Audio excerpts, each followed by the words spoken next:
Welcome to Peter and Phil's Courageous Conversations, a podcast addressing race relations and social issues in hopes that you'll be inspired to do the same. Now, let's begin our conversation with your hosts, Dr. Peter Weinstein and Dr. Philip Nelson.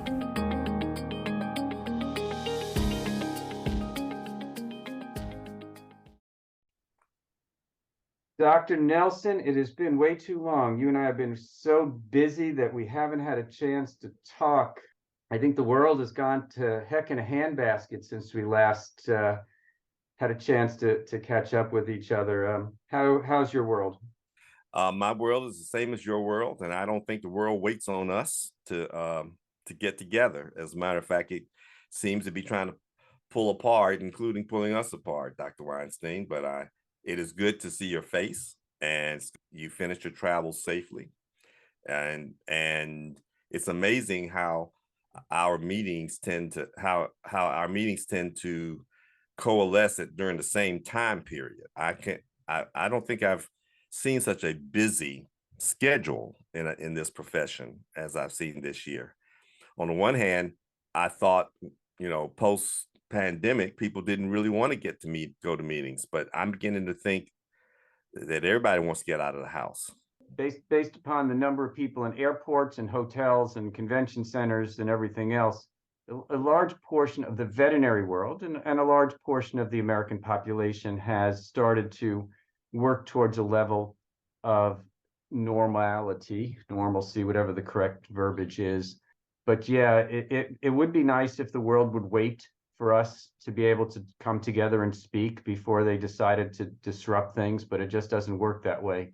So we get to respond and react to the issues that are out there, and hopefully we'll get others to have a voice and share some of their thoughts and reactions and responses to our podcast. So welcome to Courageous Conversations, and thank you to our listeners, and thank you to our producer, Nicole, and thank you also to Nationwide, who has supported our habit of talking and conversing and sharing ideas.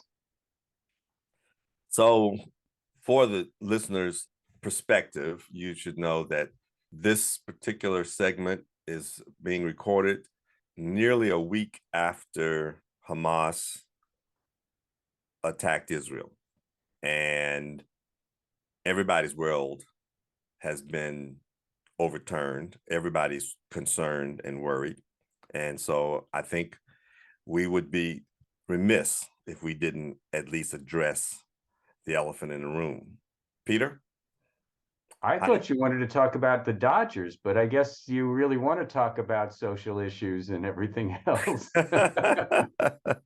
Yeah, well, that was the second big disappointment. But right now, I think we'll start with the one that's most threatening, and the one that will probably take up all of our time today. And by the time we get a chance to talk about the Dodgers, we'll be over it. I'm over it. I was in Dallas last Saturday. I don't remember who brought it to my attention and how it came to my attention. It may have been my phone, it may have been my wife. Israel had been invaded. So I started to follow what was going on. And of course, I was in the middle of a variety of different things at a convention and at a conference. And the first thing I did that morning was email my entire family, many of whom live in Israel, to check in and check up. Now, they're also very religious, which means that not only was I dealing with the time difference, but I was dealing with the fact that on a Saturday, they don't use electrical products and they don't check their email till after sunset. So shortly after the sun went down, which was, I think I was in Dallas, so it was 7 hours later, I may be wrong on that, got an email that everybody was okay. And that was important to me. And then I've been using email to communicate and find out what's going on. I do know I have some cousins that have been called up as part of the military reserve, second and third cousins who've been called up as part of the military reserve of Israel. I've been to Israel a couple of different times, and I know exactly where a lot of the events are taking place, but it is so hard to wrap your arms around what's going on in the face of the pictures that have come out of the news and the stories that have come out.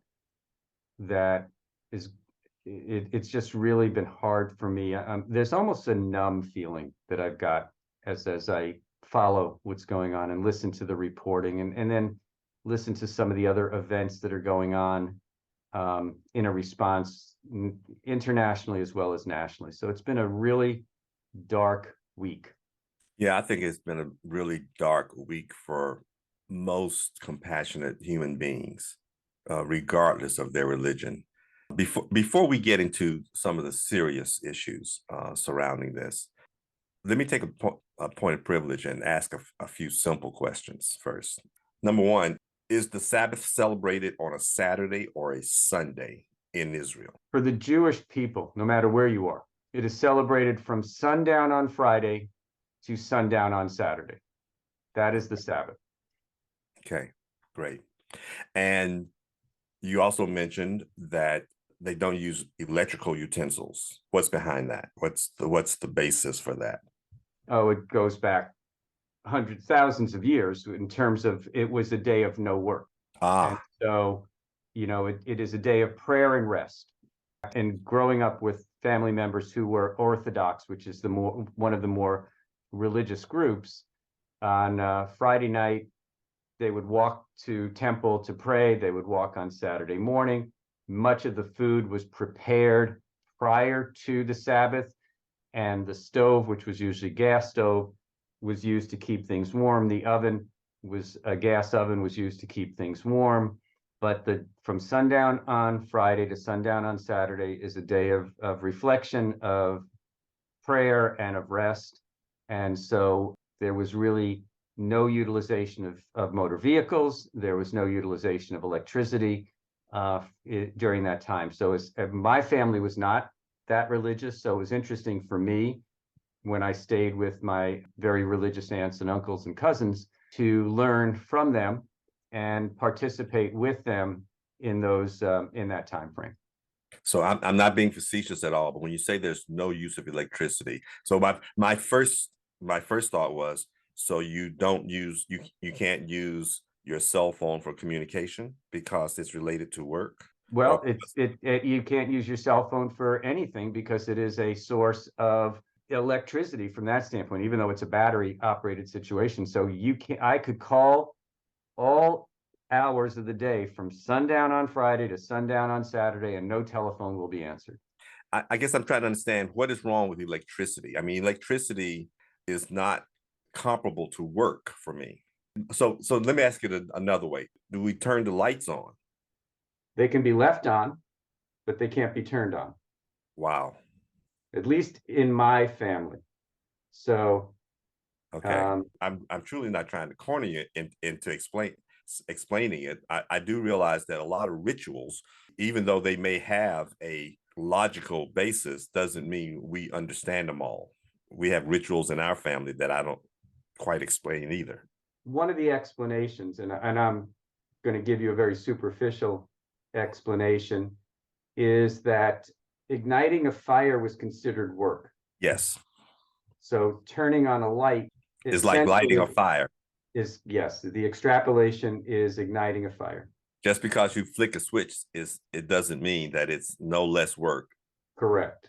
Then I see. I understand. So on the Sabbath, if there were no amenities like electricity or gas or whatever, you would reflect in the cold in the winter if your heat came from a fire? If your heat came from a fire, what you would do is build the fire prior to the Sabbath.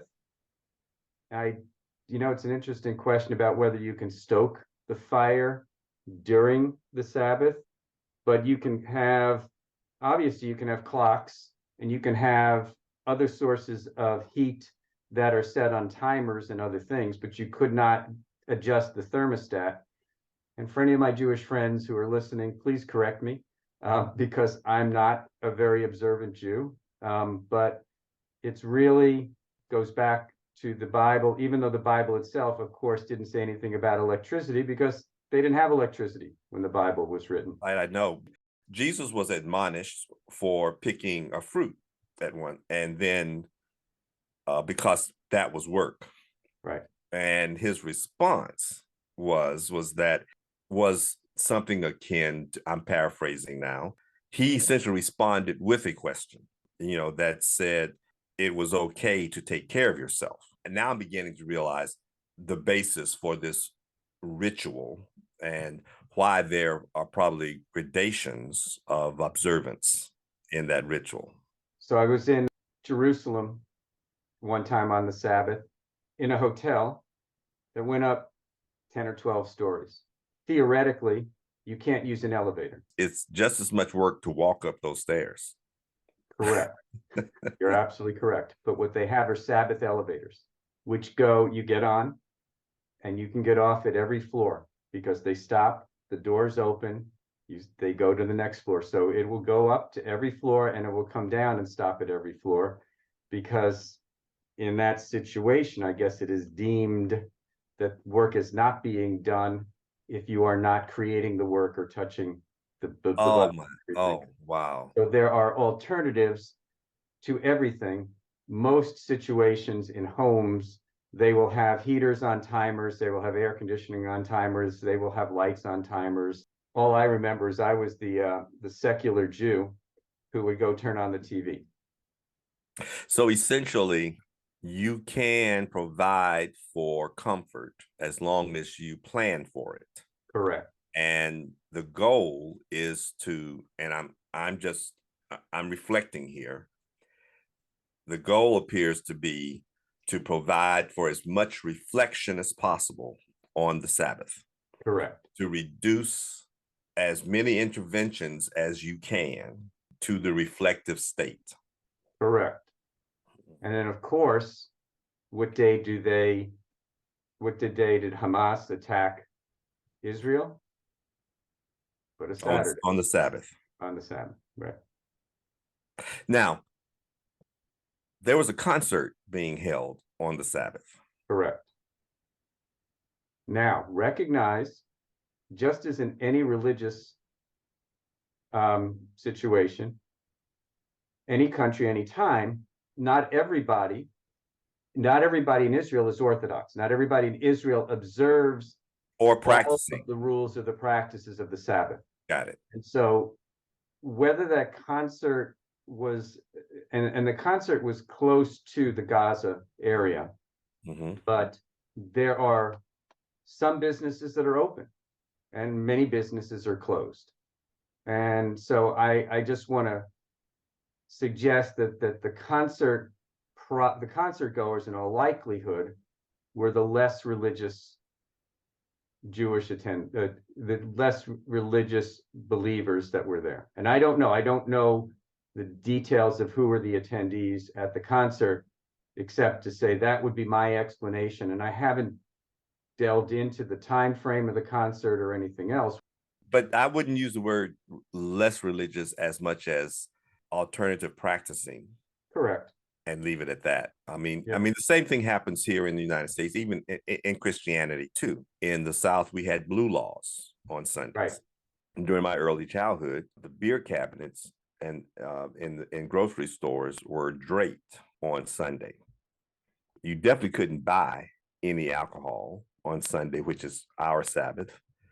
But we hid it too. Many of those blue laws have been dropped now in the United States. I at least there may be some vestiges of those laws still in place in some spots. No, thank you for indulging me. I just wanted to clarify for myself and maybe for some of our listeners to make sure that we pointed out some of those differences in practices and approaches that are religious based. I think when I heard about it, I think I was actually watching a football game on television, and it was interrupted with breaking news. Tell me what you know about the historical combativeness and the historical issues between Israel and Hamas versus the civilian population in the region? The area known as the Gaza Strip, which is about 25 miles long and I don't know how many miles wide it is, that borders the Mediterranean and Israel and Egypt, has been an area of a high population of Palestinian people.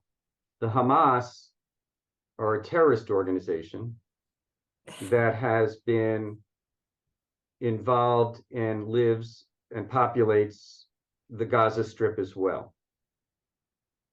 And so there are two different discussions. One is the Palestinian people and their desire to have a homeland in the Middle East, and terrorist groups like Hamas, whose whole focus in life is to the death of all Jews and the destruction of the state of Israel. So what you've got is a terrorist organization that is living in a small area of the Gaza Strip with a population of innocent bystanders, for lack of a way to put it, that are part of the Palestinian people who live in Gaza. Okay. And as I understand it, there hasn't been an election in Gaza since 1999. Is that correct? Or is it? It's been a while. It's a very disrupted area. It's a very impoverished area as well. Yes, I know that, but the people of Gaza have not been able to govern themselves. Correct. Because Hamas has essentially disrupted the government. Correct. And like many of the terrorist organizations who are so against the Jewish people and against Israel, they have support from other countries and other terrorist organizations that are around, mostly the Middle East, but around the world, who are not holding back in their support of what the damage that Hamas has done. And the damage that they did indicates to me a total lack of discrimination, because they were killing children, babies, old people, women, raping and taking people hostage. It was no effort to go military to military. This was just an indiscriminate attack on human beings. Yes. So I think that's why it was so horrific, that this was not a war in the traditional sense of war. These were not soldiers attacking soldiers. This was an infiltration of a civilian concentration, and these were soldiers essentially wreaking havoc on unarmed civilians. This is no different than soldiers running into a school, which they did, or a movie theater, or an amphitheater, which they did, or imagine soldiers coming into your apartment building or your home. I know no civilization that is prepared to repel soldiers in that type of circumstance. So these were helpless people, number one. Some of them were gunned down, some of them were taken hostage. Apparently, there was an expectation that the army was to serve as their protectors, whereas in this country, it's the police that would respond, or the National Guard that would respond in our territory. The fact that the army was the expected first line of defense says a lot about the differerences, the immediate threat, as compared to what we enjoy here in the United States. And that's something I had to wrap my head around as well. The fact that many in the kibbutz had safe rooms that were designed just for this type of thing. And if their safe rooms were too effective, then apparently the soldiers of the Hamas burned the house down with the inhabitants locked in their safe room, which is a horrible thought, horrible to even think about. I just think it's just as important, however, to familiarize ourselves with how we got here, in that this strip of land was once belonged to Egypt. And when Israel was established, it's my understanding that Hamas and other quote unquote terrorist organizations are the remnant expressions of the anti-Israel survival desires, which at that time stimulated from Egypt. And there have been a couple of wars, the last, I think, being the 6-Day War, where the Gaza Strip has gone back and forth between being run by Egypt and being managed by Israel. And after the 6-Day War, Israel took the Gaza Strip back because Egypt was using the Gaza Strip to attack Israel with rockets, etc. And as part of their defense, they finally entered a ground war and won it. So everybody knows this has been a hot spot for a while, for as long as I've been alive.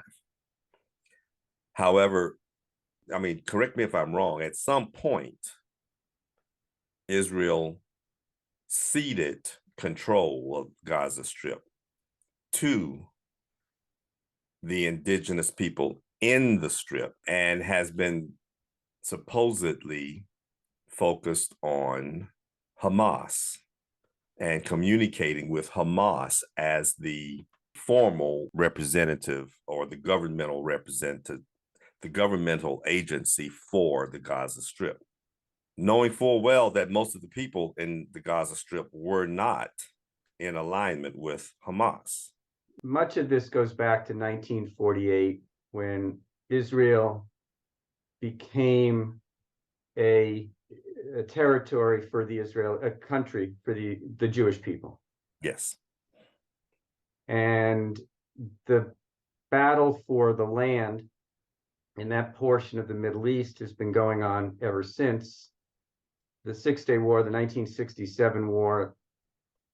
The Israelis were able to capture Gaza and the West Bank and have kept them to help protect the country from the organizations like Hamas and others who are consistently threatening the Jewish people. The politics in Gaza are a mess. And when you have, as you know, a political environment that is unstable, any conversation is unreliable. And when you have a terrorist group who is in charge or is in charge of the communication and governing, it only makes it more difficult to trust what the outcomes will be. And of course, Israel has been very focused on protecting its people, and that area where Gaza abuts Israel, and that's why, you know, a large military population already exists down there, because it's a very unstable part of the world. Israel routinely has some of the best security and knowledge of events that are going on. It's routinely one of the safest places actually to go. So part of the questions that do exist is how did this all happen? How was Hamas able to put together an attack that was so surprising to a country that has always been well prepared? And so that's part of the concern, is how did this happen? And then, you know, the other question that keeps coming up is, you know, how do we eventually, and can we eventually reconcile the situation? Because we have never been able to come up with an agreement as to how the Israelis and the Palestinians can all live together in that area of the Middle East. So now we get to the courageous part of our conversation, in that there are many similarities in this region that one could compare to American history or American expansion, if you will. And yes, I understand that there are questions as to how could this have happened? How was the Israeli government caught off guard? But those are not my questions. Those are not my basic questions. I have different questions and different concerns. And right now, 1 week later, as we speak, there are demonstrations going on across the country on both sides of the issue. And many of the discussions or many of the interviews that you see are passionate interviews from people who are defending a small perspective of the issue. You and I have held these conversations for 3 years now. Mm-hmm. And we've addressed a lot of other issues. Many of them are as volatile as this one is, but none of them are actively on fire the way this one is. And right now, we are, as the human race, is repelled by the depravity of this invasion.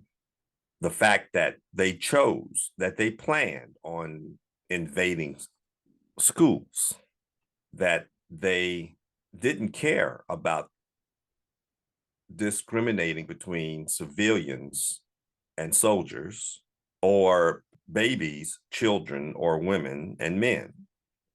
There are a lot of social reasons for that as well, but it is clear that there was definitely a grudge to grind by the people who committed these atrocities.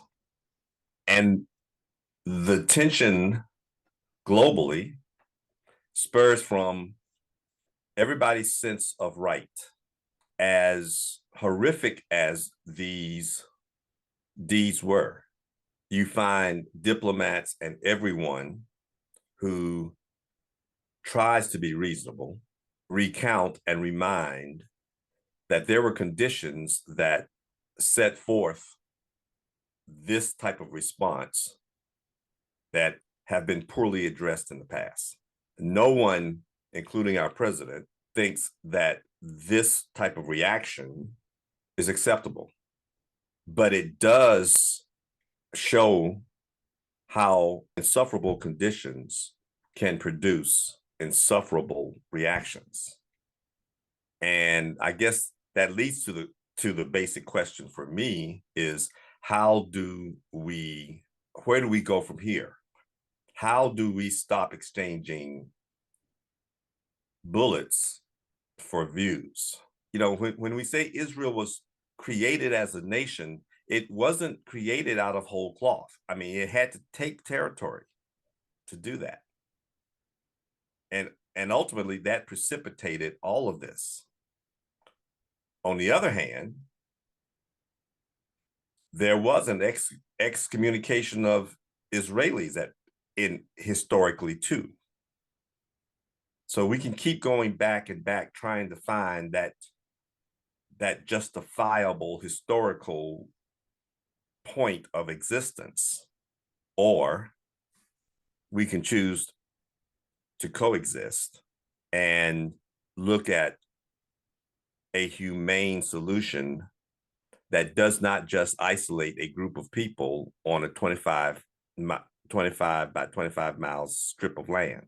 The complexity of the issue is been a discussion for 75 years, since the Israeli state was started as a safe refuge for Jews who were being persecuted and fleeing from Europe and other places. And the Palestinians have felt that they were being dispossessed from their statehood. And so that's these battles have been going on over territory, over religion for 75 years. And there have been efforts, I believe, Jimmy Carter and I'm going to get everybody wrong, but there was Nobel Peace Prizes won for efforts to find solutions in the Middle East. I know that Bill Clinton had a meeting in 2000. There's been all sorts of talks, but many efforts have failed.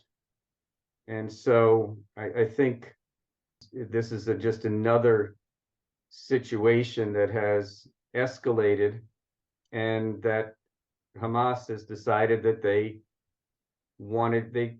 did not seek, and I'm putting words in their mouths, which I probably shouldn't be doing, but they were seeking their level of retribution in response to the events that continue to go on throughout the Middle East. It's just, why can't we find a solution? I don't know. There just doesn't seem to be any agreeable solution to an Israeli settlement or a Palestinian state. Everybody thinks everybody is out to get them. There's a tremendous number of Palestinian refugees who still live in the areas surrounding Israel, and every Israeli has to always be on guard and be concerned, because Lebanon, Syria, Jordan, West Bank, Egypt, all surround Israel. And there may be some friendliness going on, but I'm not sure there's a friendship going on. And so there's this constant concern that goes back to the multitude of wars that have been fought over this same territory for the last 75 years. The Six-Day War, the Yom Kippur War, but no, there has never been an event in the history of Israel and the history of the Jewish people in Israel that was to the degree, the intensity of what occurred a week ago today. Yeah, I don't understand. As much as we're talking about history, if I take this incursion as a historical point of confluence, it's difficult to see a path ahead, because the mothers and fathers of the babies that were bullet-ridden, I'm sure, want revenge. The relatives of those people that were taken hostage or were killed or were burned want revenge. And this will become a seminal moment, the same as 9/11 was for us. But we don't seem to take any lessons from our acts of vengeance. To hear Netanyahu address his country, I couldn't help but be reminded of when Bush addressed ours, to prepare us for the long haul, to prepare us for nearly a 2-decade war that we ended up leaving because of our thirst for revenge. And at this moment, Israel is preparing for a ground war into the Strip that we are supporting. And frankly, I don't see an option either, any other option either, other than control, security, but not revenge. And yet tanks are not scalpels. AR-15s are not scalpels. And just as we have created lifelong enemies as a result of this incursion, particularly those who lost someone to an atrocious invasion, which I'm sure was justified by people who have been indoctrinated for years that their land was taken, or the conditions that they lived in was largely due to an illegitimate government, etc. We're perpetuating this type of justification. And we're about to create people who create even more enemies out of a population of people who may not have been, who may have been as passive about the situation as the people who were maimed and hurt as a result of the incursion. I think Israel's response, as destructive as it has been to property and people, is the only response to an invasion of the nature that Hamas did. What the final consequences will be are still to be determined. And the use of rockets and ground war and everything else indicates to me that this is going to last a while. Yeah, it's going to last a lot longer than the actual battles. That's what I'm saying. How do we protect Israel and the Jewish people long term? And how do we respond to the needs of the Palestinian people? And again, there has to be a recognition of the difference between the innocent Palestinians, and there will be people who argue with me that there are no innocent Palestinians, but I will comment that there are children and women who are innocent Palestinians. How do we protect them while the threats of others in the region, Hamas, for example, are there threatening the entire Israeli and Jewish population? I mean, just how do we come up with a solution that protects the Israeli people and also eventually finds a place that is a safe haven for the Palestinians? And then this has been the discussion for 75 years. And it just doesn't seem that this is, we continue to battle and we continue to get no closer to a solution.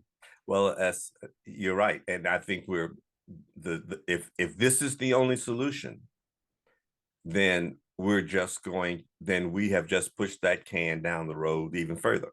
Right. And I understand that there were no good choices for Israel in response to this. I get that. I get the fact that Hamas has embedded themselves in the population of Gaza. I understand that, that Hamas is no separate militaristic unit that has not been living in in the Palestinian population. And so there are activists in Hamas, there are soldiers in Hamas, there are wives of Hamas, there are children of Hamas, there are cousins, and then there are people who are passive about that. But just as there are people who might say there are no innocent Palestinians, they would say there are no innocent Israelis either. Yeah, well, we're seeing that. We're seeing the protests at many of the universities against Israel by pro-Palestinian individuals. I know, and frankly, both sides are just fighting for recognition, but it's difficult. It's difficult to do that without demonizing the other side. Right. It's difficult to do that without pointing out the relative atrocities that the other side committed. That was the beginning of our discussion when we talked about the historical face slapping, essentially, that each has done to each other. One could argue that if there was no Israel, there wouldn't be this problem. But one could also argue that it was back in historical times when Israelis were essentially flung from their country with no home, resulting ultimately in the Holocaust and providing the necessary spark to take land back and to create their own country again. I don't know how you solve those kind of problems, but I do know that you're not going to do it by demonizing everyone, by making, by not understanding. We're creating martyrs when we ignore poverty. We create martyrs when we turn electricity off or when we limit a water supply. And then on top of that, we drop bombs not indiscriminately. I'm sure that the buildings that were targeted with quotes were buildings that we had evidence, where the Israelis had evidence that there were munitions being stored or Hamas resources being stored. At the same time, I'm also sure that we knew that that building would have children in it and babies in it. And anybody who survived them, the atrocity is just as horrible in revenge or insecurity. Again, it's something that I'm not sure they could avoid, because once war starts, it will either end with a victorious response or capitulation.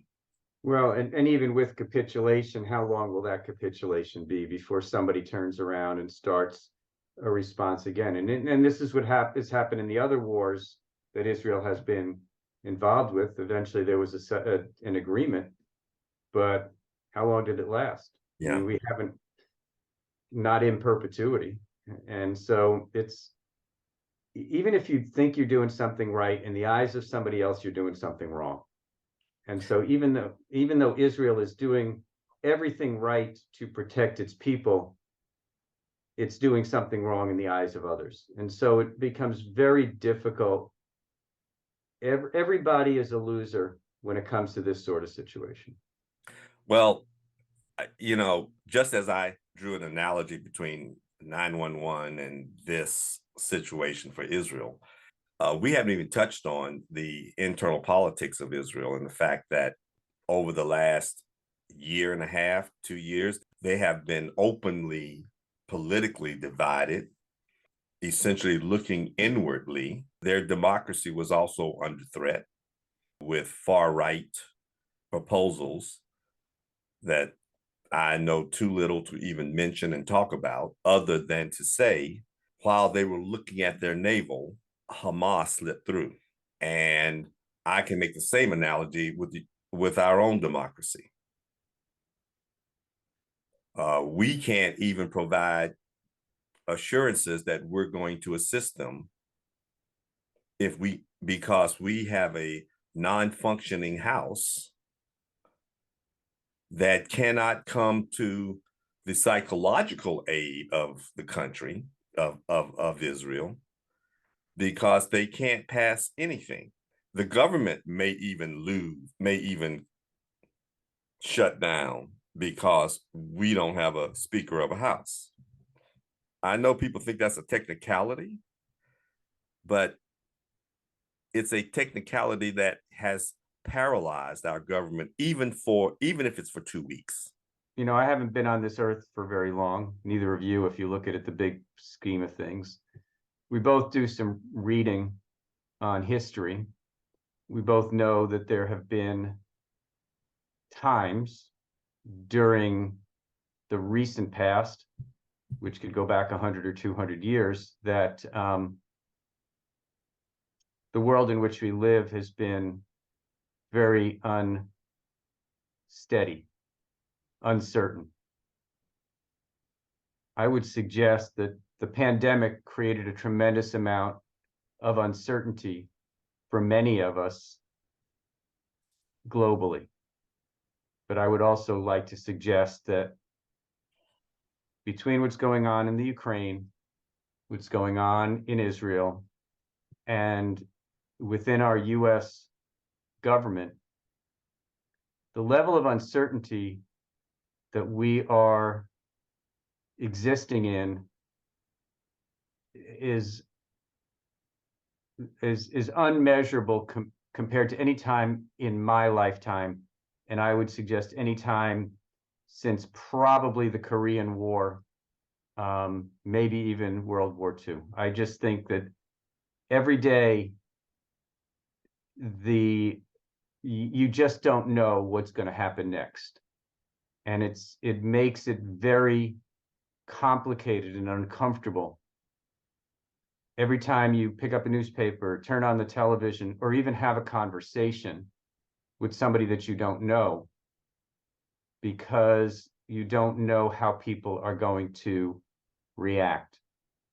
And I think this level of uncertainty is something that it's been part of our conversations for the last 3 years, but it sure makes me worry now going out and driving, or going out and eating, and going out and getting on an airplane, because it's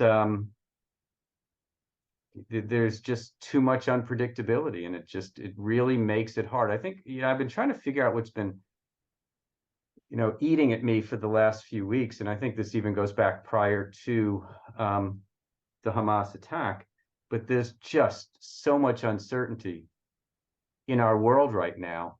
We need certainty to exist, and I think uncertainty really causes stress levels that make it harder and harder for any of us to deal with our immune systems.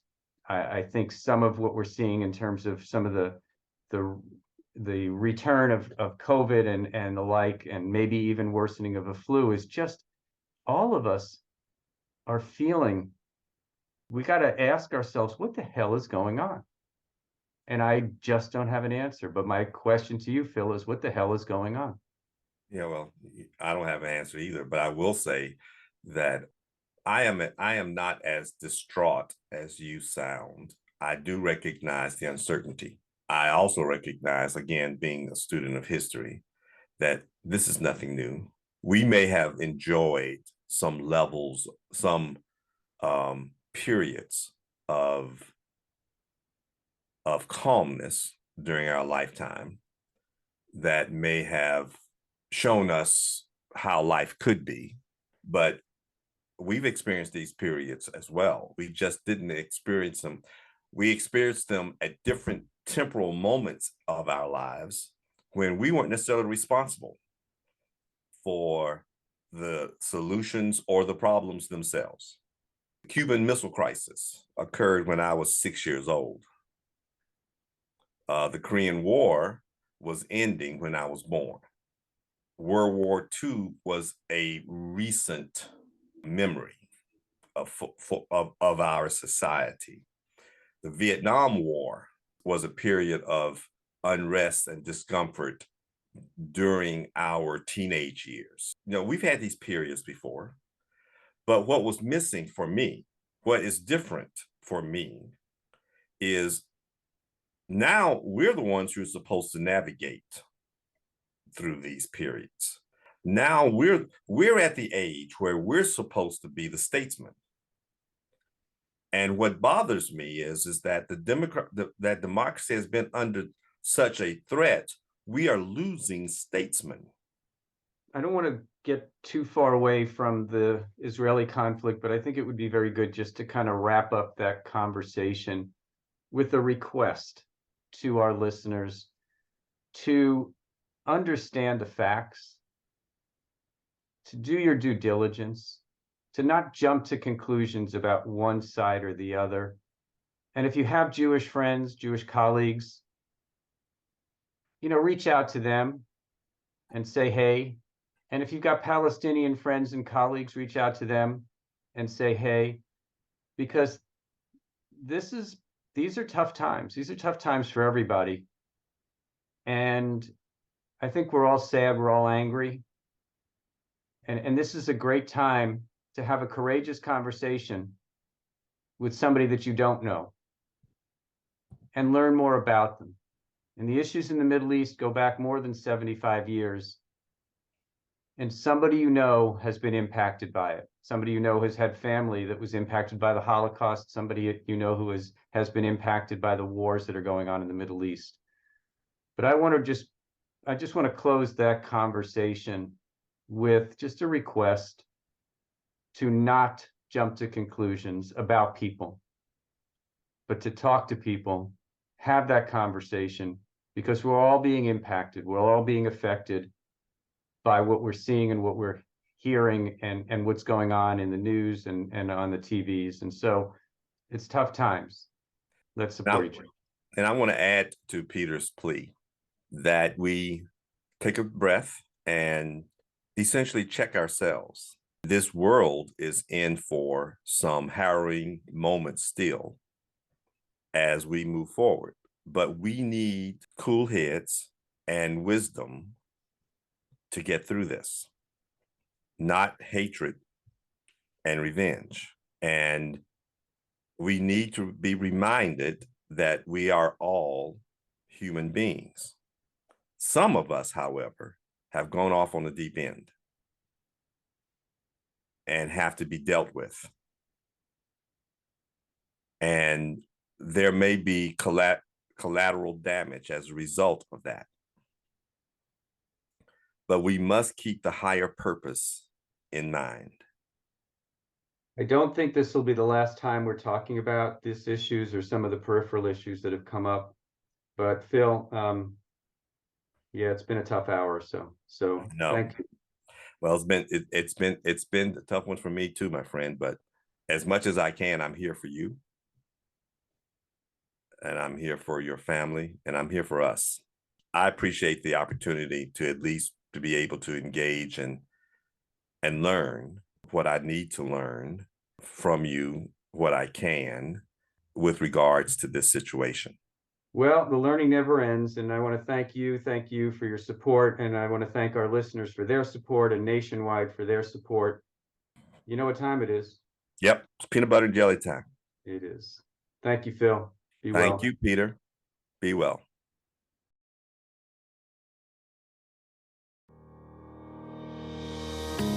Thank you for joining us for another courageous conversation. Be sure to follow us and check back next week for more.